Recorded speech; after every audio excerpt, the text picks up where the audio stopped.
ओम नमो हरिहंतारम्।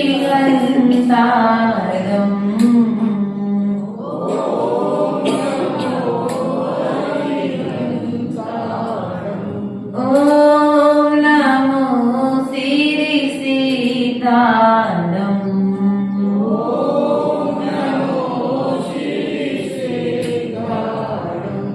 ओम नमो आययारम्।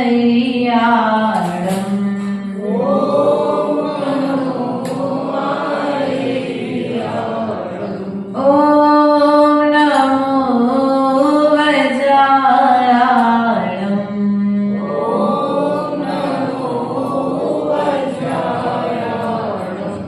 ओम नमो लोय सब साहुरम्।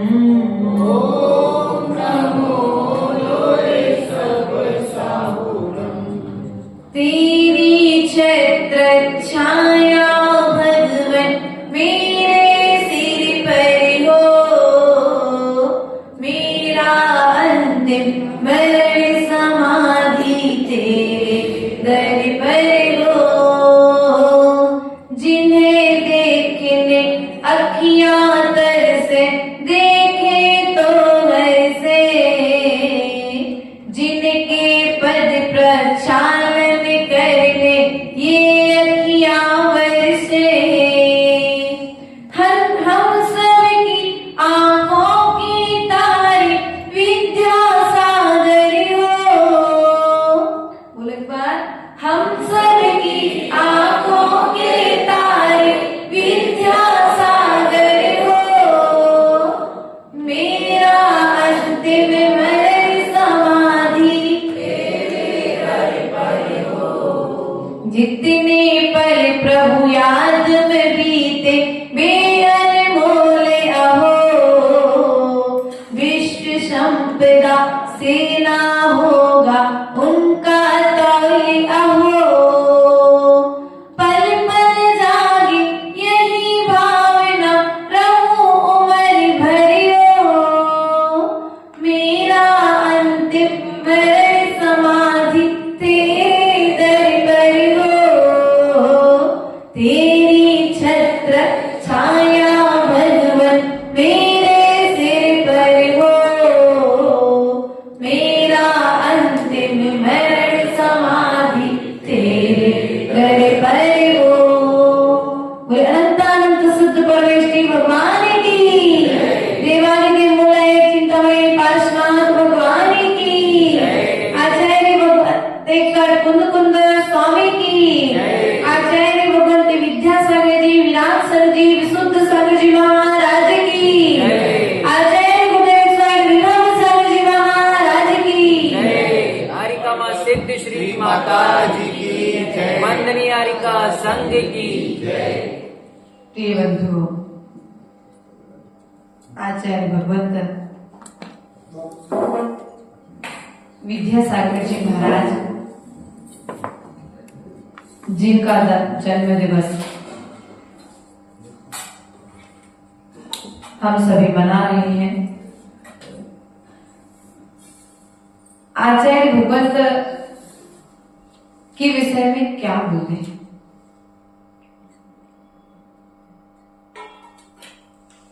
शब्द ही कई बार सोचने लगते हैं क्या हमारी औकात है उनके विषय में बोलने की। प्रिय बंधुओं, ऐसे युग सृष्टा इस पृथ्वी को पहचान देने वाले, इस जैन धर्म को भगवान महावीर के बाद में एक नया रूप देने वाले यदि कोई थे तो आचार्य भगवंत विद्यासागर जी। हम विचार कर रहे थे कि आचार्य भगवंत विद्यासागर महाराज की इतनी कीर्ति, इतना यश, इतना गुणगान, इतनी चर्चाएं, इतना उनके नाम के विस्तार का मूल कारण तो विचार में आया कि शायद उनने अपने जीवन में बहुत सारे उपास किए होंगे, इसलिए उनका इतना यश फैला। फिर दूसरे विचार में आया कि उपास तो बहुत सारे साधु करते हैं, तो उनका यश क्यों नहीं आया, उनका नाम क्यों नहीं हुआ। तो दूसरा विचार आया कि उन्होंने बहुत अच्छी सामायिक की होगी, इसलिए उनका नाम आया। तो मन ने कहा नहीं, सामायिक तो प्रत्येक साधु करता है, और जितनी ईमानदारी से आचार्य ने की होगी उतनी ही ईमानदारी से सामने वाले साधक और अन्य साधकों ने भी की होगी। तो तीसरा विचार आता है कि उन्होंने प्रवचन बहुत अच्छे किए, इसलिए उनका यश हो गया। फिर मन ने कहा कि नहीं, आचार्य श्री ने से अच्छे अच्छे प्रवचन करने वाले, एक मूल रूप में कहें यदि तो अच्छे अच्छे वक्ता थे, तो प्रवचन भी इनकी मूल प्रभावना का कारण नहीं है।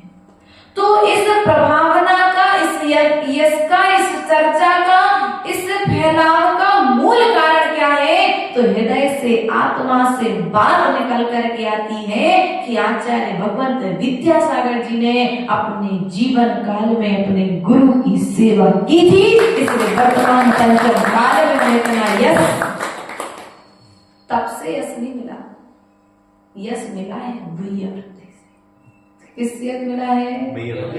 उन्हें भैया वृत्ति से आप उनका संग बढ़ा है, इसलिए लोग उन्हें जानते हैं। नहीं, संग तो और भी लोगों के बड़े, लेकिन फिर भी लोग उन्हें नहीं जानते हैं। सबके पास में है, लेकिन फिर भी उनका फैलाव आचार्य श्री के बराबर। तो जाकर के एक ही बात सामने आकर के आती है कि जो निर्बाध मन से, जो निर्दोष मन से, जो निर्विकल्प होकर के अपने गुरु की साधना उनने की है, उस निर्दोष निर्विकल्प मन से की गई साधना का प्रतिफल है कि युगों युगों तक आचार्य विद्यासागर जी के नाम को जाना जाएगा। एक भद्रबाहु स्वामी के शिष्य चंद्रगुप्त मौर्य का नाम आता है कि 12,000 शिष्यों ने तो गुरु की आज्ञा के अनुसार गुरु को गुरु ने कहा विहार करो तो विहार कर लिया, लेकिन चंद्रगुप्त मौर्य ने जो राजा था और राजा होते हुए पूरा विहार करा के गोमटेश्वर तक लेकर गया, और गोमटेश्वर में जाकर के भैया उसी चंद्रगुप्त मौर्य राजा ने भद्रबाहु स्वामी से दीक्षा ले ली, और दीक्षा लेकर के उनका यशस्वी शिष्य बनकर के आज सेवा के क्षेत्र में यदि चंद्रगुप्त मौर्य को जाना जाता है, तो वहीं पर दूसरी ओर में यदि किसी को जाना जाता है तो आचार्य विद्यासागर जी महाराज को। उस पुत्र से पूछो जिसका पिता कुछ ही समय पश्चात उसे छोड़ करके जाने वाला, कोई आंसू नहीं आंख में, कोई दर्द नहीं आंख में, मात्र भीतर में मुझे गुरु का उपकार, जो मेरे गुरु ने मुझ पर उपकार किया है, मुझे उस उपकार को पूरा, यदि मुझे सेवा का सौभाग्य मिला है तो मुझे इस सेवा से पीछे, अगर पता पड़ जाए दीपेश तुमको कि जिस आचार्य से तुम दीक्षा लेने जा रहे हो और कुछ ही समय बाद उस आचार्य की समाधि हो जाएगी, तो क्या तुम उस आचार्य के पास दीक्षा लेने जाओगे? क्यों नहीं जाओगे? तो क्योंकि हमें उन आचार्य के पास रहने के बाद ना ज्ञान मिलेगा, ना ध्यान मिलेगा, ना तप मिलेगा। हम क्या सीखेंगे चंद दिनों में, लेकिन वे वैराग्य से परिपूर्ण आचार्य भगवंत विद्यासागर जी महाराज, जिन्होंने अपने जीवन को ज्ञान सागर जी के चरणों में सौंपा, और ज्ञान सागर जी ने अपना पूरा वैभव विद्यासागर जी को दे दिया। ऐसे महान गुरु ज्ञान सागर जी हुए और वहीं पर आचार्य विद्यासागर जी महाराज ने अपना पूरा वैभव आचार्य भगवंत समय सागर जी को सौंप दिया। वास्तविकता में वो भाई थे इसलिए नहीं सौंपा। लोगों ने कहा जब हम लोग सागर चातुर्मास में थे, अरे वो तो उनके भैया थे ना, इसलिए मैंने कहा तुम लोग तो श्रावक हो, कुछ भी कह सकते हो, उनके भीतर का तुम्हें समर्पण नहीं दिखाई दिया कि 40 साल तक समय सागर महाराज ने, आचार्य भगवंत विद्यासागर जी ने कहा, समय सागर जी आपको यहाँ जाना है, जी गुरु जी, आपको ऐसा करना है, जी गुरु जी। कभी अपने मुख से क्यों शब्द कभी आचार्य श्री के सामने है? भाई होते हुए भी कभी भाई की तरह बात नहीं कही। वो थे विद्यासागर जी महाराज, वो थे समय सागर जी महाराज। इसलिए ध्यान रखना, यदि सेवा और समर्पण का विनय का फल मिला है समय सागर जी को, और वैयवृत्ति का फल मिला है विद्यासागर जी को। भैया विनय का फल मिला है समय सागर जी को, और वैयवृत्ति का फल मिला है विद्यासागर जी को। और वहीं पर गढ़नी आदि का ज्ञानवती माता जी का भी जन्म दिवस है। उनके विषय में क्या बोले? आर्य का होते हुए भी आज बड़े बड़े आचार्य जो कार्य नहीं कर सके, अपने जीवन काल में अपने ग्रंथों के लिए कालजयी बना दिया। हमें बताया अभी पूर्व में कुछ लोग दर्शन करके आए थे, बोले माता जी की ग्रंथ लिखते लिखते उंगलियां खिसक गई। इतनी उन्होंने ग्रंथ लिखे हैं कि इस उंगली को जब नीचे रखते हैं तो ये उंगली अपने आप दुबली पड़ गया, उनके हिसाब से घिस गई। उनका ऐसा कहना था, मतलब उनने अपने हाथ नहीं देखे, लेकिन कलम, हमारी कलम जिन शासन को यदि जयवंत बना सकती है तो हमारी कलम रुकेगी। इसलिए तुम्हें लिखने की कला यदि सीखनी है तो ज्ञानवती माता जी से सीखो, निर्बाध रूप से। तुम कहते हो ग्रंथों को क्यों छपाना? यदि आज ज्ञानवती माता जी ग्रंथों को जयवंत ना करती तो हम जैसे वर्तमान पंचम काल के साधक ग्रंथों को पढ़ नहीं पाते, देख नहीं पाते। जिन ग्रंथों के तुम दर्शन नहीं कर पाए, उन ग्रंथों पर उन्होंने संस्कृत और प्राकृत में टीका लिख दी है। इसलिए प्रिय बंधुओं, आचार्य गुरुदेव साहब सदा कहते हैं कि कर्नाटक का हीरा तो विद्यासागर जी, समय सागर जी को मानते हो, तो फिर यहाँ पर उत्तर प्रदेश का हीरा ज्ञानवती माता जी को मानते। इसलिए प्रिय बंधुओं, पूर्व में हमने जन्मदिन मनाया। यह जन्म दिवस वास्तविकता में जन्म जन्म के लिए नहीं है, जन्म तो जन्म कल्याण की तैयारी के लिए है। क्या जन्म तो जन्म कल्याण की तैयारी के लिए है, ये जन्म जन्म की तैयारी के लिए नहीं है। ये जन्म तो समाधि मरण की तैयारी के लिए है। हम आपके जन्म महोत्सव की, आपके गुण की, आपके ज्ञान की, आपके चारित्र की अनुमोदना करके अपने भीतर उस ज्ञान चारित्र को भरना चाहते हैं। अर्थात जन्म दिवस गुणों की भरने की कला है, पूज्य पुरुषों के गुणों के स्मरण का दिवस है। देह का जन्म दिवस नहीं है, गुणों का जन्म दिवस है। क्या?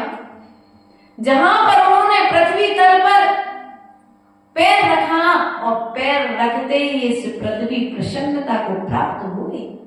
शरद पूर्णिमा का चंद्रमा यदि आकाश में चमक रहा था तो धरती पर भी एक चांद चमकने के लिए आ गया।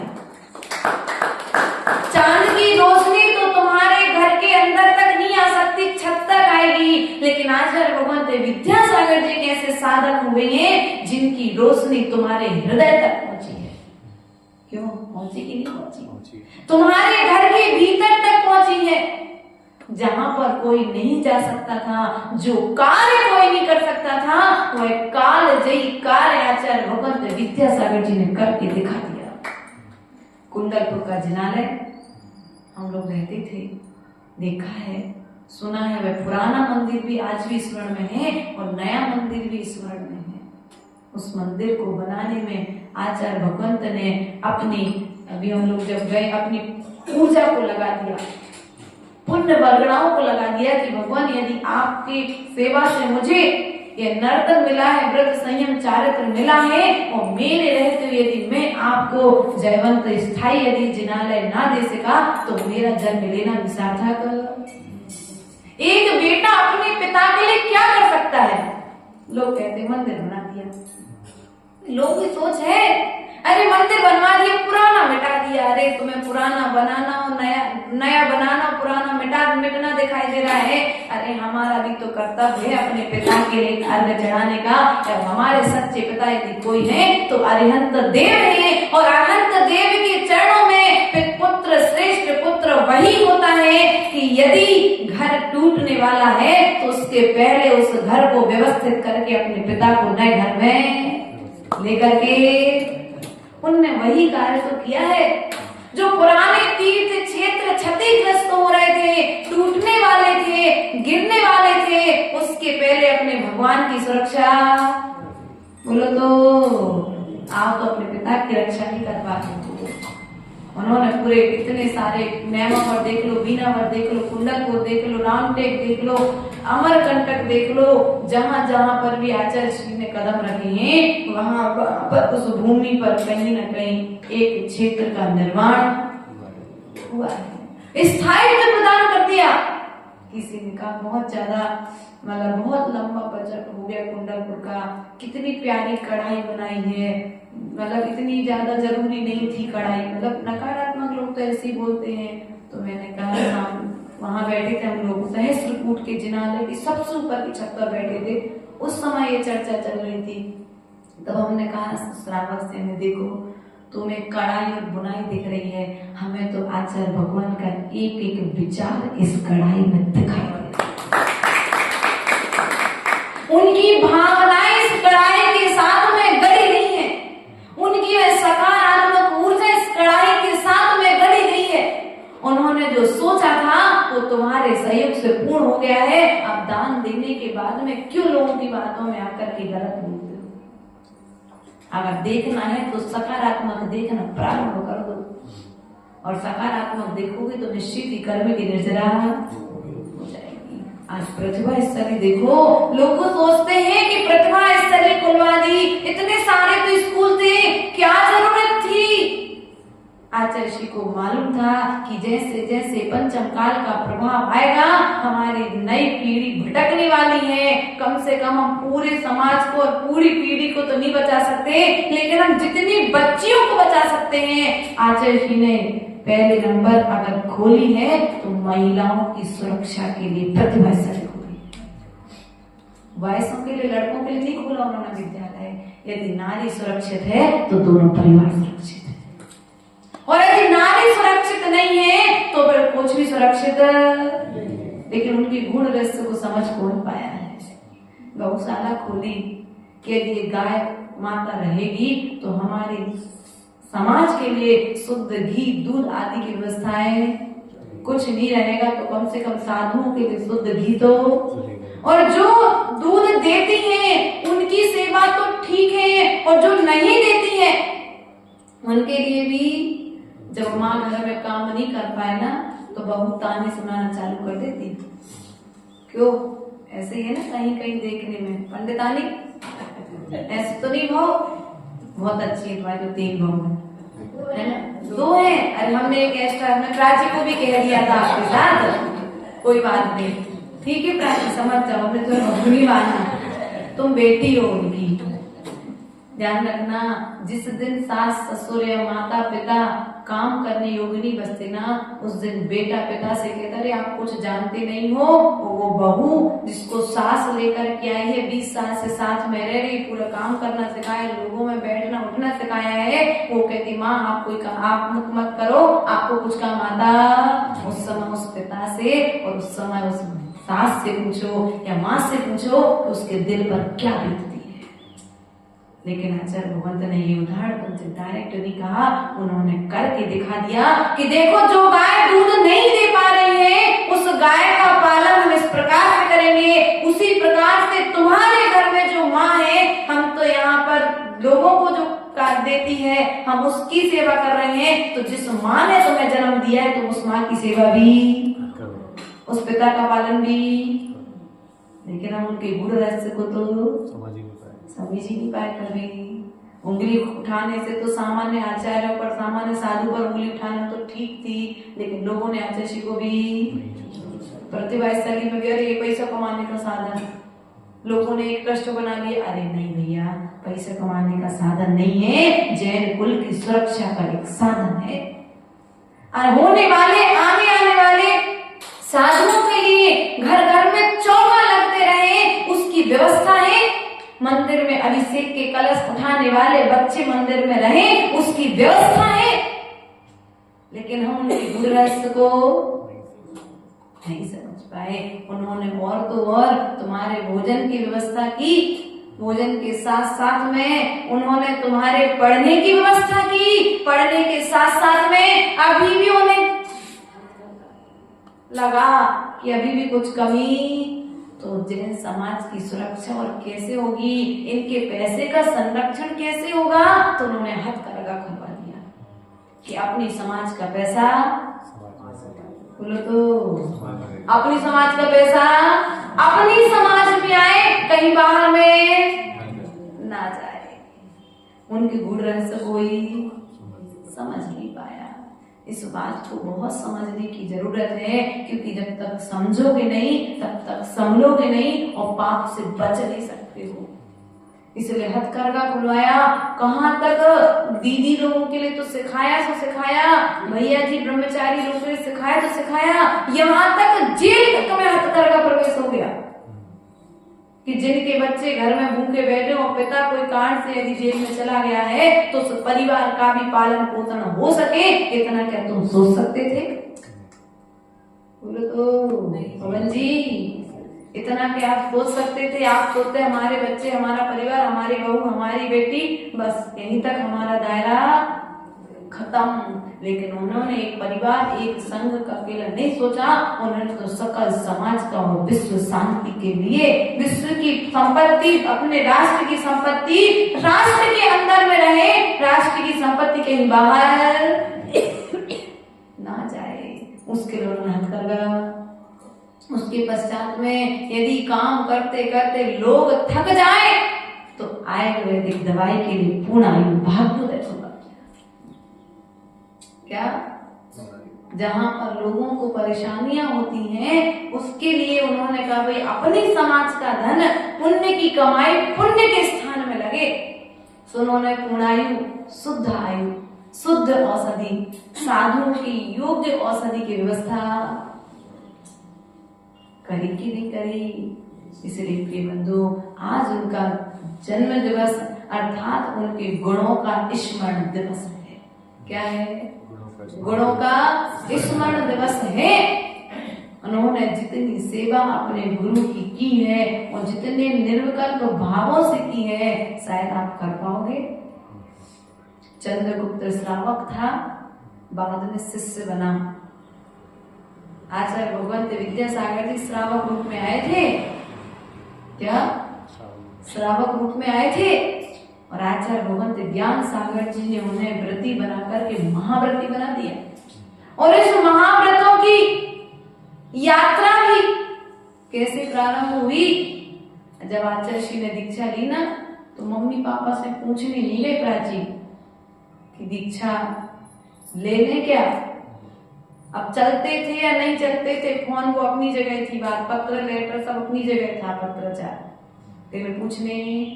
वैराग्य भीतर में होता है और दृढ़ता जब भीतर में होती है तो किसी से पूछने की जरूरत नहीं। हमने दीक्षा ली और हमने भी अपने माता पिता से बिना पूछे दीक्षा ली थी। आज बता देते आपको, चूल्हे का दीक्षा हो गई। उसके पश्चात मम्मी पापा को मालूम पड़ा कि दीक्षा हो चुकी है, तो हमने इतना बड़ा कदम कैसे उठाया था? क्योंकि हमने आचार्य भगवंत विद्यासागर जी के चरित्र को पढ़ करके रखा था। उनकी चरित्र को पढ़ करके रखा था कि भीतर में यदि वैराग्य है तो तुम आगे बढ़ो, सब अपने सहयोगी। 3 साल तक माता पिता देखने भी नहीं आए, कोई बात नहीं। जिस दिन संस्कार हो गए उस दिन हमारा संबंध का त्याग भी हो गया, जब उन्हें विश्वास हो गया कि हाँ ये साधना अच्छे से कर लेंगे, उसके पश्चात में वो दर्शन करने के लिए आए, फिर हर साल आने लगे। ऐसे आदर्श, जो ऐसा आदर्श अगर भीतर में यदि दृढ़ता है वैरागी के, तो फिर हर जगह पर रास्ता, और यदि भीतर में दृढ़ता नहीं है तो फिर रास्ता होने पर भी मंजिल तक पहुंचेगा नहीं। भीतर में दृढ़ता थी। लोगों ने कहा अरे आचार्य जी ने तो बिना पूछे दीक्षा ले ली, क्योंकि नकारात्मक लोग तो ऐसे ही होते हैं, बिना पूछे दीक्षा ले ली। हमने वैरागी को किसी से पूछने की जरूरत नहीं पड़ती है। यदि वैराग भीतर में मजबूत है, स्वयं अपने आप में पावरफुल हो, तो फिर किसी से पूछने की जरूरत क्या है। तुम काम करो, रास्ता अपने आप बन जाएगा।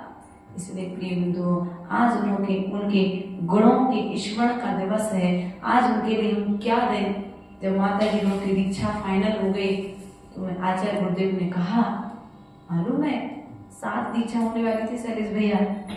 आचार्य संघ का नियम था कि प्रथम गोद भराई आचार्य भगवत विराट सागर जी के चरणों में ही होती थी, और हुई जब विराट सागर जी महाराज के चरणों से बिनौले करा के दीक्षार्थी लौटे तो आचार्य गुरुदेव ने कहा कि यदि अब तुम्हें कहीं जाना है तो इस युग के आचार्य भगवत विद्यासागर जी के दर्शन करने जाना। और सभी दीक्षार्थियों को आचार्य जी के दर्शन करने भेजा। इन्होंने कहाँ पर मिले थे बेटा आपको? डोंगरगढ़ में, चंद्रगिरी में आचार्य जी के दर्शन किए, आहार दान दिया, तार प्रक्षालन चौके में करने मिला, और पिछी का भेंट करने का सौभाग्य माता जी को मिला है। और बात करने का भी आचार्य जी से क्या चर्चा हुई थी?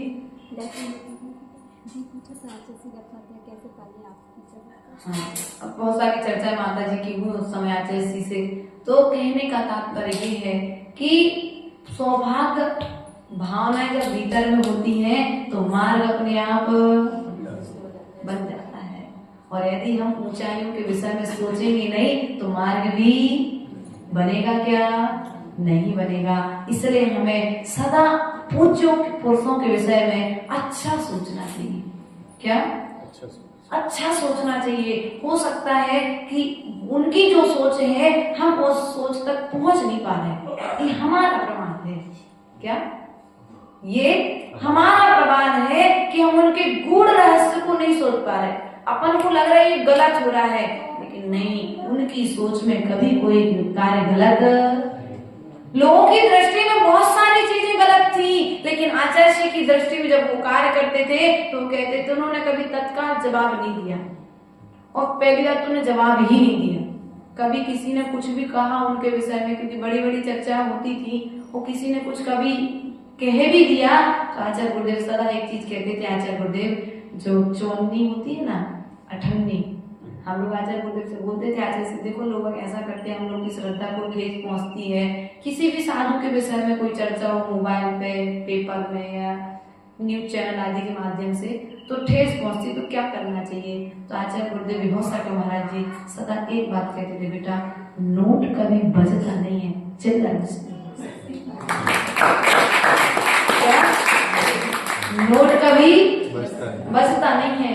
अर्थात नोट की कीमत होती है, चिल्लर 1 रुपया 2 रुपया तो है ना। इसलिए अपन लोग यदि नोट बनना चाहते हैं तो पहले हमें चिल्लर के स्वभाव से हटना पड़ेगा। ये चिल्लर स्वभाव है, 10 पंजी 1 रुपया 2 रुपया, आज तो 5 का और 10 का सिक्का आ गया। पहले तो 1 रुपया 2 रुपये की पंजी चलती थी।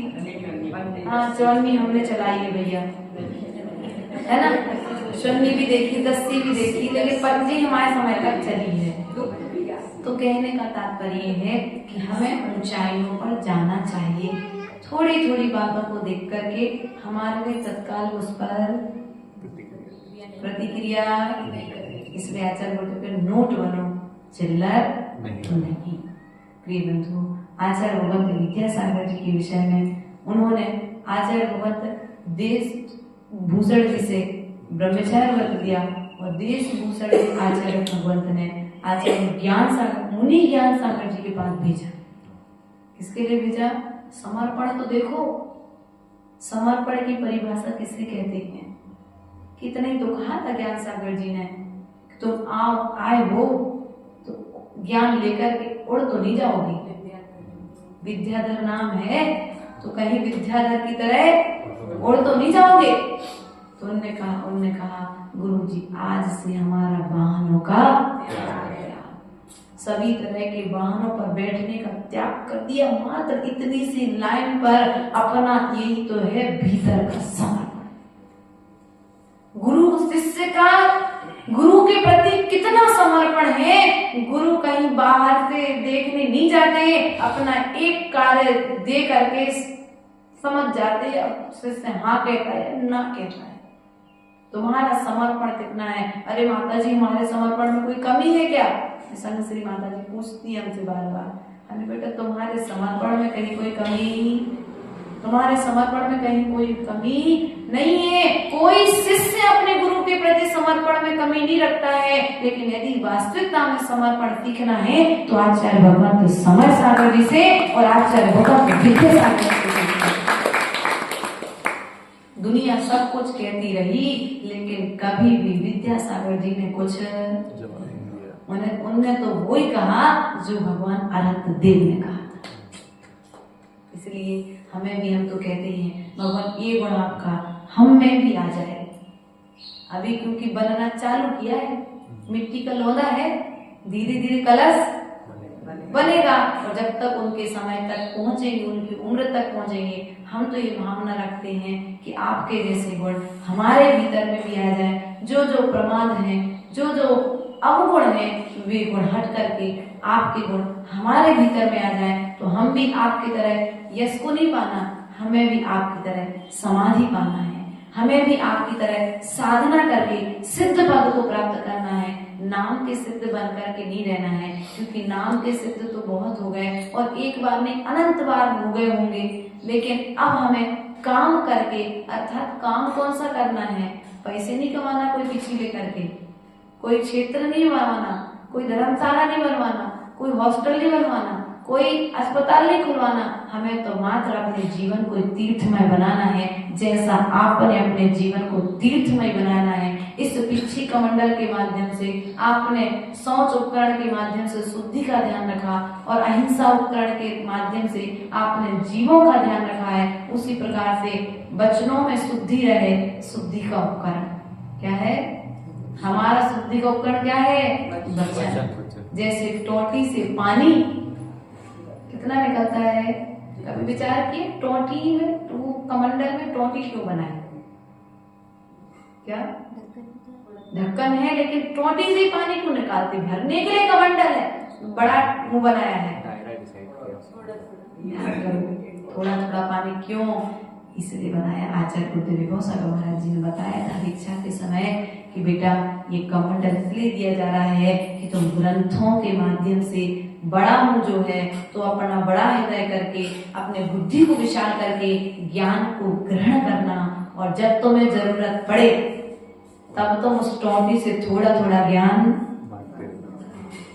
हर समय पानी को निकालना, हर समय बोलना, हर चीज का उत्तर देना, अर्थात जिस प्रकार से उस पानी का सदुपयोग करते हो उसी प्रकार से अपनी वाणी का भी सदुपयोग करना।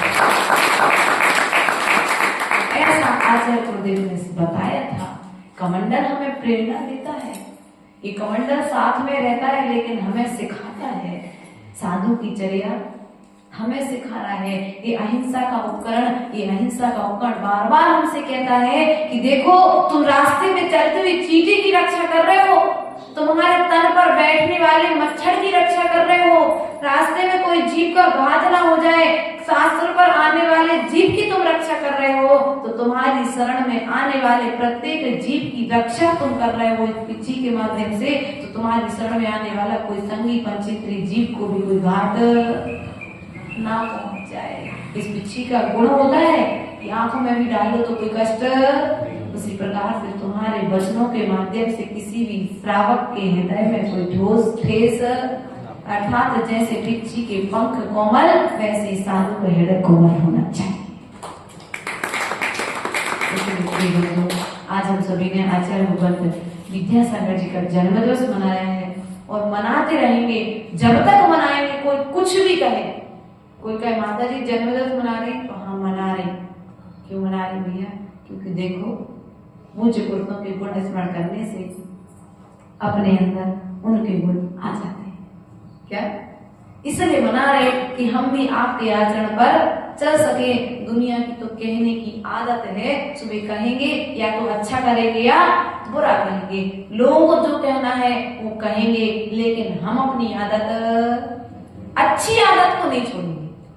क्या? अच्छी आदत को नहीं छोड़ेंगे। यदि कोई बुरी आदत होती, हम बुरी चीज चाह रहे होते, तो हम उसको छोड़ भी देते।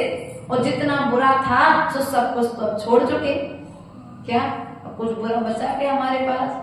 कर्म से बड़ा बुरा तो कोई नहीं है हमारे पास। ये 8 कर्म ही है जो हमारे लिए मोक्ष मार्ग में बाधक हैं। बस इन 8 कर्मों को हम पूज्य पुरुषों के गुणों को स्मरण करके हटाने का पुरुषार्थ कर रहे हैं। और हटाने के पुरुषार्थ में यदि लोग अच्छा कहते हैं तो तुम्हारे लिए, और बुरा कहते हैं तो तुम्हारे लिए, हम तो जो है सो, ऐसा विचार हमें करना चाहिए। आज एक नियम ले लेना कि कभी भी हम किसी भी साधक की बुराई शुरू से लेकर के लास्ट तक, जाते जाते तक हम आपको यही नियम देकर के जाएंगे। आचार्य श्री ने हमको जो सिखाया है, अर्थात सभी गुरु अपने शिष्यों को यही बात सिखाते हैं कि कभी भी किसी साधु की बुराई, कभी किसी साधु की निंदा। कल कुछ बात चल रही थी हमारे कमरे में, किसी ने कुछ एक शब्द कहा, आपस में श्रावक के लिए कुछ बोल रहे थे। मैंने कहा कान पकड़ो, अपनी आत्मा से क्षमा मांगो कि मुझे ये शब्द नहीं। श्रावक के लिए भी अपन को इस तरह का शब्द क्यों आदमी देना? क्यों? क्योंकि अपने वचन प्रशंसा करने के लिए मिले हैं, अपने वचन सामने वाले का उत्साह बढ़ाने के लिए मिले हैं। अपने इन वचनों के प्रयोग, अर्थात जैसे औषधि का प्रयोग समय पर किया जाता है, वैसे अपने वचनों का प्रयोग भी नाप तोल करके होना चाहिए। इसलिए आप सभी ने जन्म दिवस मनाया और मना रहे हैं और आगे भी मनाते रहेंगे। उनके एक एक गुणों का स्मरण रोज करते रहना। एक दिन ऐसा आएगा कि हम उनके गुणों से परिपूर्ण हो जाएंगे। इन्हीं भावनाओं के साथ पूरे परम पूज्य आचार्य भगवत एक्सपर्ट विभव सागर जी महाराज जी की जय। एक भजन आचार्य श्री के चरणों में प्रस्तुत करेंगे जो हमारे दिव्य मूर्ति माता जी बहुत अच्छा लगता है। तो आज पुनः हम उस भजन को यहाँ पर गुनगुना लेते हैं। संत साधु बन की बिचिरू वही घड़ी कब आएगी। संत साधु बन के बिचिरू वही घड़ी कब आएगी। चल पड़ो में मोक्ष पथ पर वही घड़ी कब आएगी। चल पड़ो में मोक्ष पथ पर वह घड़ी कब आएगी। हाथ में पीछी कमंडल ध्यान आत्म राम का। हाथ में पीछी कमंडल ध्यान आत्म राम का। छोड़ कर घर बार दीक्षा की घड़ी कब आएगी। छोड़ कर घर बार दीक्षा की घड़ी कब आएगी। चल पड़ो में मोक्ष पथ पर वही घड़ी कब आएगी। चल पड़ो में मोक्ष पथ पर वह घड़ी कब आएगी।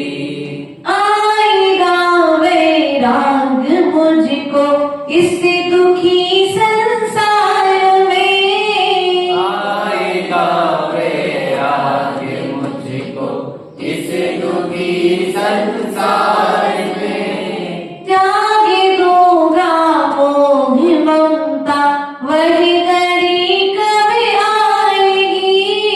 त्याग दूंगा मोह ममता वह घड़ी कब आएगी। संत साधु बन के बिचिरू वही घड़ी कब आएगी।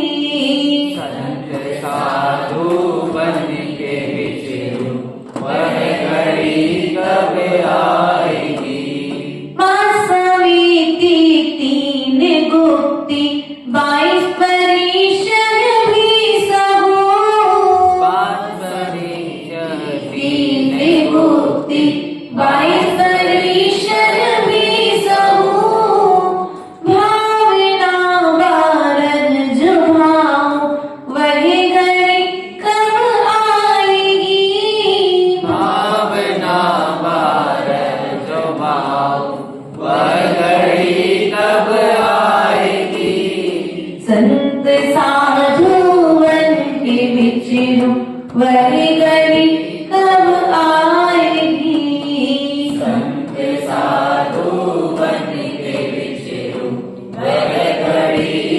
कब आएगी।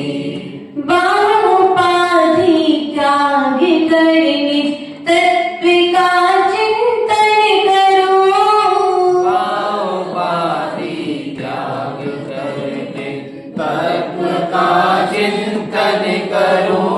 निर्विकल्प हो बे समाधि वह घड़ी कब आएगी। निर्विकल्प हो समाधि वह घड़ी कब आएगी। चल पड़ो मैं मोक्ष पथ पर वह घड़ी कब आएगी। चल पड़ो मैं मोक्ष पथ पर वह घड़ी कब आएगी।